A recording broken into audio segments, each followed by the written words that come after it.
আসসালামু আলাইকুম দর্শক মণ্ডলী, আশা করি সকলেই ভালো আছেন। নামাজে অলসতার ভয়াবহ পরিণাম। আল্লামা ইবনে হাজারি মক্কি রাদিয়াল্লাহু তাআলা আনহু হতে তার জাওয়াজির নামক গ্রন্থে উল্লেখ করেন যে জৈনক মহিলা নামাজে অলসতা করত এবং মাঝে মাঝে নামাজ কাজা করে দিত। একদা উক্ত মহিলার ইন্তেকাল হলে যথারীতি তাকে কাফন ও জানাজা দেওয়া হয়। অতঃপর তাকে কবরে রাখার জন্য অন্য আরেকজনের সাথে তার ভাইও কবরে নামেন। যখন সে তার বোনকে কবরে রাখার জন্য নিচু হয়, তখন তার পকেট থেকে বেশ কিছু টাকা কবরে পড়ে যায়, কিন্তু ততক্ষণিকভাবে কেউ তা দেখতে পায়নি। পরে যখন মহিলার ভাই নিশ্চিত হলেন যে তার টাকা কবরে পড়েই আছে, তখন সে কাল বিলম্ব না করে কবর খনন করতে শুরু করলো। কবরের মাটি সরানোর পর সে ভীষণ আশ্চর্য হলো, দেখলো কবরে দাউ দাউ করে আগুন জ্বলছে, আর তার বোন সে জ্বলন্ত আগুনে জ্বলে পুড়ে ছারখার হচ্ছে।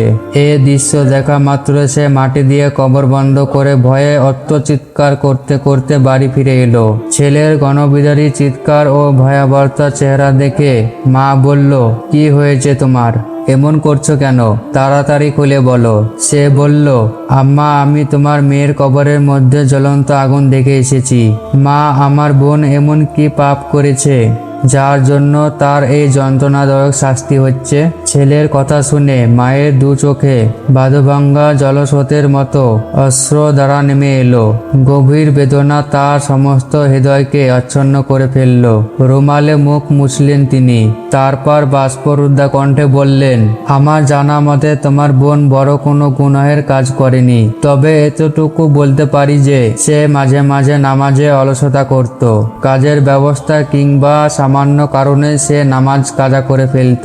আমার মনে হয় নামাজের ব্যাপারে তার এই উদাসীনতার কারণে আল্লাহ তাআলা তাকে এই কঠিন শাস্তি দিচ্ছেন। জাওয়াজির 1 নম্বর খণ্ড, পৃষ্ঠা 112। প্রিয় দর্শক, একটু চিন্তা করে দেখুন যে শুধু অলসতায় নামাজ কাজা করার দরুন এমন শাস্তি, তাহলে যারা একেবারে নামাজ পড়ে না তাদের অবস্থা যে কত করুণ ও শোচনীয় হতে পারে তা কি সহজে অনুমান করা যায় না? আল্লাহ আমাদের সকলকে সঠিকভাবে নামাজ পড়া তৌফিক দান করুন, আমিন।